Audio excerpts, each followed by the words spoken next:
it's shot well. The artists, they are looking beautiful. Music is superb, and dance director has gone all out. So is the cameraman. So बहुत visually it's beautiful. खाली कौन सा cinema hall में लगा रहा है, पर्दा सही होना चाहिए, साउंड सही होना चाहिए, और पॉपकॉर्न का भाव थोड़ा कम होना चाहिए. प्रणाम, सादर प्रणाम, सभी को बहुत बहुत प्यार, नमस्कार, सलाम, वणक्कम, all my love to you. Jackie. Sir 3 दशक पहले एक फिल्म आती है रंगीला, और वो तो रंगीला री रिलीज हो रही है, तो सबसे पहले यही सवाल है कि सर इस री रिलीज को आप कैसे देखते हैं? नए जनरेशन इस फिल्म को देख पाएंगे, क्या कहना है आपका? 30 साल हो गए, पता ही नहीं चला. कंग्रेचुलेशंस सारी टीम को कि 30 साल के बाद भी आज उसकी बातें हो रही हैं. सारा क्रेडिट जाता है टेक्नीशियंस पे, जिनका एक सोच आज तक रेलिवेंट है. बना 30 साल पहले, आज भी बात कर रहे हैं, आज री रिलीज़ की बात कर रहे हैं. मुझे तो लगता है कि ये नया रिलीज़ है ऐसा लग रहा है, क्योंकि इसमें वही बाबा है, वही बाबा है, वही लेडी है, और फिर गाने उसके रहमान साहब है. मुझे लगता है ऐसे कुछ बदला नहीं है. जज्बा सॉलिड है, lot of good emotion, lot of hope for someone कि मैं कुछ बन सकता हूँ, बन सकूँगी, वो है. कोई एक हाथ होता है, कोई एक प्यार होता है. तो बहुत खूबसूरत तरीके से इन्होंने पिरोया है. और फिर रहमान साहब ने, मुझे लगता है कि मेरे लाइफ का तो करियर का अच्छे गानों में से कई वो गाने हैं इस पिक्चर में है. सारे आज के रेजोनेंस पे है. हाय रामा हो या तन्हा तना हो, या क्या क्या करे कि क्या ना करे, कैसे मन, सारे के सारे गाने आज के अच्छे अच्छे गाने को गिरा सकता है. इतना पावर है इन गानों में. और फिर रामू है, जो सत्या, जो रंगीला, दो ऐसे रंग, कहाँ सत्या बनाया, कहाँ रंगीला बनाया. तो यह है one of the best directors we have who's directed the film. तो म्यूजिक डायरेक्टर अच्छा, डायरेक्टर अच्छा, आमिर साहब जैसे एक्टर, उर्मिला जैसे खूबसूरत अभिनेत्री, मैं. तो बहुत स्ट्रॉन्ग इसका मसाला अच्छा है. तो खाने में खुशबू आज तक है कि उस वक्त जो खाना बना, आज तक जब भी खोलो तो खुशबू आती. ऐसा मुझे लग रहा है. आपका क्या कहना है मालूम नहीं मुझे. तो मैं अपनी तारीफ जितना करूँगा मैं तो करते रहूँगा, क्योंकि पिक्चर बहुत खूबसूरत है. सर इतना सिनेमा आपने देखा है, जी भाई. अपनी जर्नी तय की है, आज की जनरेशन को रंगीला किस तरह अट्रैक्ट करेगी और कैसे उन्हें देखना चाहिए, क्यों देखना चाहिए? देखना चाहिए इसलिए क्योंकि ये मुझे लगता नहीं कि कभी ज़िंदगी में ये 30 साल और उसके बाद भी आप आएंगे तो आप इसकी री रिलीज़ ही करेंगे. ये मुझे लगता है, क्योंकि पिक्चर बहुत ऐसा ऐसा लगता है कि बस लास्ट ईयर बनाया और अभी रिलीज़ कर रहे हैं. कहानी में वो बात है, प्यार है, एक खूबसूरत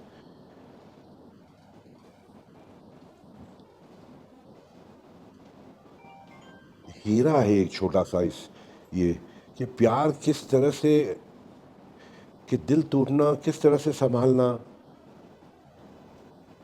किस तरह से मिसअंडरस्टैंडिंग, मतलब बहुत सारी बातें हैं जो कि रियल लाइफ की बातें होती है, वो ही सब है इसमें. और किस तरह से फिर संभाल लेना अपने आप को. अगर दिल टूट के चूराचूर भी हो गया तो किस तरह से एक ग्रेस के साथ, सभ्यता के साथ निकल जाना, एक दिमाग को सही रख के निकल जाना. बहुत मुश्किल चीज़ें हैं, मगर इसमें बहुत अच्छी तरीके से बताया है. आपका किरदार था जिसका स्ट्रॉन्ग, लवली, लवली, जो मैं हूँ वही हूँ. वही है बांधनी. बांधनी आज तक छोड़ा नहीं. युद्ध में त्रिदेव में भी पहना था. तो मेरा बांधनी से मुझे कुछ लगाव है. तो ये सब स्टाइल की बातें जो करते हैं, स्टाइल स्टेटमेंट है, क्योंकि मैं कुछ थोड़ा सा और कपड़ा पहनता हूँ जो इतना भी और नहीं हो कि जोकर दिखूं, मगर उतना और हो कि बस रास्ते पर अरे क्या घातला है. ये क्या घालना है रे. तो ये घालना है, स्टाइल है बचपन से. अभी मैं क्या करूँ, मैं दबाने की कोशिश करता हूँ मगर दबता नहीं है. किसी में होता है, आप में भी है, आपका स्टाइल अलग है, आप एक अलग किस्म की देखते हैं, मैं एक अलग दिखता हूँ, मैं थोड़ा ऑड दिखता हूँ. इसीलिए ऐसा लगता है अरे यार ये ऑड होता है ना, थोड़ा ऑड वन आउट, वो ऑड है आदमी भाई. आपने कहा सर कि ए आर रहमान साहब ने, उनकी भी पहली फिल्म थी ये, और आपके कैरियर पे बड़ा उछाल किया, आजीवी को आप याद कर रहे हैं, एक जी लंबा जी। समय रहा, कुछ साथी जो फिल्म के थे वो अब नहीं है, उन्हें कैसे याद करते हैं, उनके बस उनके परिवार को बस दिल से नमन। और जो मेरे दोस्त थे उस पिक्चर के अंदर जो चले गए, नीरज भाई हमारे राइटर चले गए, पप्पू चला गया, मनोज जोशी के भाई साहब चले गए, फिर राव साहब जो हमारे कैमरामैन वो चले गए। वही मैं बोलता हूँ कि जो है अभी है, इसी वक्त है, आगे नहीं है। हम आगे सोचेंगे मोबाइल पे, हम सुबह 9 o'clock will do this, 10 o'clock will do this. बहुत ज़्यादा इशारा बना तो ऊपर वाले ने बोला 9 o'clock बेटा यू विल डू दिस, सीधा लेके जाएंगे। तो बोलने का मतलब है जो है अभी है, एंजॉय करो। इतने बाबा लोग चले गए जब हम कभी सोच भी नहीं सकते कि चले जाएंगे, चले गए। सोचते नहीं क्योंकि टाइम नहीं रहता, कहाँ सोचेंगे, कैसे सोचेंगे, सोचने देर कौन रहा है, वक्त कौन देता है किसी को। तो enjoy your life as much as you can, जितना तेरे में है। सांस पे ध्यान रख, खुश रहे, सेवा कर माता पिता की, अच्छे काम कर, इतना भी अच्छा नहीं, जो जो करना है पार्टी कर, मज़े ले, डांस कर, मगर बॉडी पे ध्यान रख, माइंड पे ध्यान रख, और लोगों के एक चीज़ तो कुछ अच्छा कर दिन में, कि एक मूंगी को बचा लिया, या तो एक किसी डॉगी को खाना खिला दिया, या किसी रास्ते पे सिग्नल मान उसको बोल दिया भाई पढ़ाई करेगा, बोले नहीं, क्या करेगा, कुछ नहीं, मेरे को कुछ खाने को दो, खाना दे दे। सो ये एक चीज़ हर रोज़ कुछ एक अच्छा करना चाहिए, ये मेरे दिल में आता है। बाकी तो बैठेला है ऊपर, खेल रहा है। आज सर सोशल मीडिया का ज़माना है, हाँ तो हाँ नहीं होता था। जी जी अब जब दर्शक आपके इंटरव्यू देखेंगे, जी। कुछ ऐसी यादें हैं जो उस समय शूट के वक्त थी जो आप शेयर करना चाहें, बताना चाहें? ऐसी यादें, ऐसी यादें सब यादें हैं, सब यादें हैं, नगमे हैं, शिकवे हैं, किस्से हैं, बातें हैं, या यादें। ये गाना बड़ा पॉपुलर था सर आपका, आज भी बजता है। यादें जी। बट रंगीला का कौन सा फेवरेट गाना है जिसे आप अ, देना चाहें? प्यार ये जाने कैसा है, क्या कहें, ये कुछ ऐसा है, कभी दर्द ये देता है, कभी चैन, समझ गया वो, कभी खुशी देता है। ये गाना जो प्यार ये जाने कैसा है, क्या कहे, ये कुछ ऐसा है, वो वाला, that's one of my favourite songs. उस समय सर जो फिल्म की कास्ट थी वो काफ़ी पहली बार आई थी, जी आप लोग एक साथ काम कर रहे थे, आमिर खान, जी। रंगीला जी, उनके साथ जो आपकी शेयरिंग थी स्क्रीन की, कुछ किरदार की, उसके बारे में कुछ बताना चाहिए सर? आमिर बाबा के साथ सिर्फ एक सीन या दो सीन किए, मगर उर्मिला जी के साथ कई सीनें की। मैं क्या फ्लेक्सिबल है, मैं मैं गल जाता हूँ लोगों में, गलना समझता है ना, मैं पिघल जाता हूँ लोगों में। मिल जाते हैं। हाँ, पिघलना। तो मुझे कोई फ़र्क नहीं पड़ता कि मैं उनके रंग में चले जाता हूँ, मैं उनके उनके ढंग में चले जाता हूँ, अपने काम को करता हूँ, मगर जुड़ जाता हूँ बहुत प्यार से, अपने आप को एक दरार नहीं रखता बीच में काम करने में।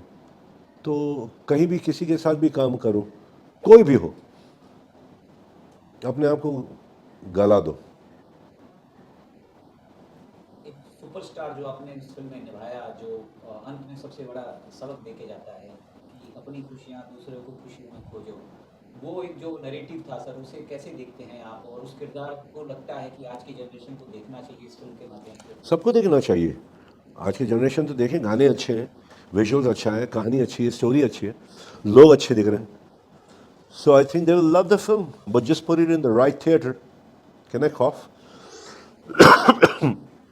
थोड़ा सा मुंबई ना, मुंबई का असर आ गया, जा रहा हूँ खेती करने, नंगे पैर चलूँगा ना और धूप खाऊंगा तो सही हो जाएगा। मुंबई थोड़ा सा बैंड बजेला है अभी, थोड़ा सा, ज़्यादा नहीं। बिल्डिंगें बहुत बन रही ना, डस्ट बस बहुत है, तो झाड़ झाड़ सब खींच रहा है, मगर फिर भी इंसान भी बहुत खींच रहा है।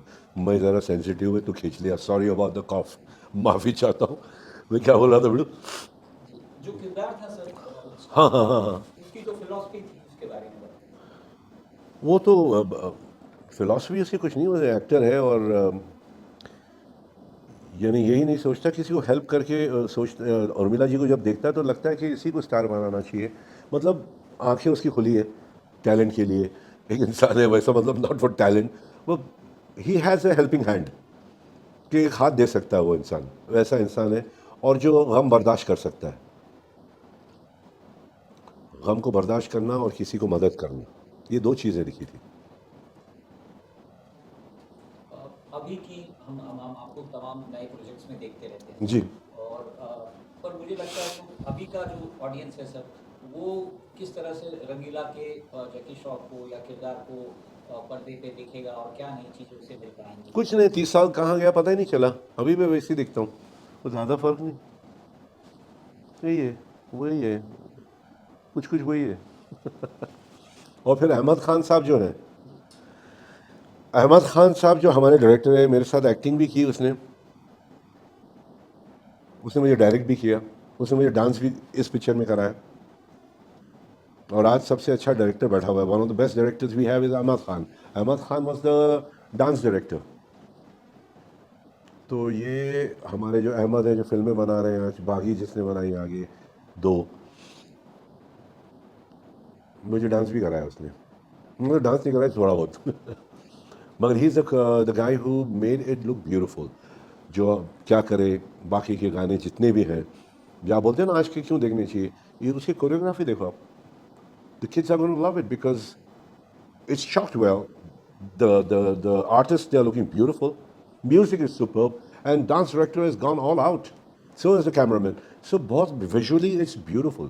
खाली कौन सा सिनेमा हॉल में लगा रहा है, पर्दा सही होना चाहिए, साउंड सही होना चाहिए, और पॉपकॉर्न का भाव थोड़ा कम होना चाहिए। ये भी जरूरी है सर, हम चाहते हैं कि आप दर्शकों को बताएं फिल्म 4K में आ रही है, हाँ, 4K Dolby Digital. It's really refined. It's a beautiful film, guys. Go and watch it. Not just because I'm saying, but it is actually a good film. And I hope you play the songs on your Insta, on your, I don't know where all you play. Play the. बोल बेटा, बोल, मेरे को बोलना, आप बोलिए ना। बोल, मैं हूँ यार। नहीं सर, एक क्वेश्चन कि अगर सपोज रंगीला आज 2025 में बने, तो who do you see playing these 3 characters? Same. क्या है, क्या फर्क है, क्या ज़्यादा कुछ नहीं। ऊपर से तो आज वो भी आ गया क्लीन अप, कुछ मसल नहीं है तो भी हम लोग मसल क्रिएट कर देते, which is bad, which is good also, which is bad also. उनके हेल्थ के लिए खराब है कि इतना लेके घूम रहा है मेरी तरह घी। चाहते हैं सर, 28 नवंबर को आ रही है। 28 नवंबर 28 November, the film's releasing. I don't know which cinema halls, but I think the guys are going to tell you, and go and watch it, guys. It's lovely. You won't regret, I'm sure of it. Go all out, guys, and hope they have good cinema halls like Regal, now New Excelsior. These are beautiful cinema halls, and that's where most of the colleges are. Play it all around, but go for the college, and they have samosas and vadas in Excelsior. So the cost of खाना is little less and ticket is also less. Seriously बोल रहा हूँ, थोड़ा फर्क पड़ता है, मगर ऐसे सिनेमा हॉल में भी लगाओ जहाँ पे अफोर्डेबल भी है। All the best guys, and thank you so much for giving me such a good film. All my love. Going sir worldwide also. UK,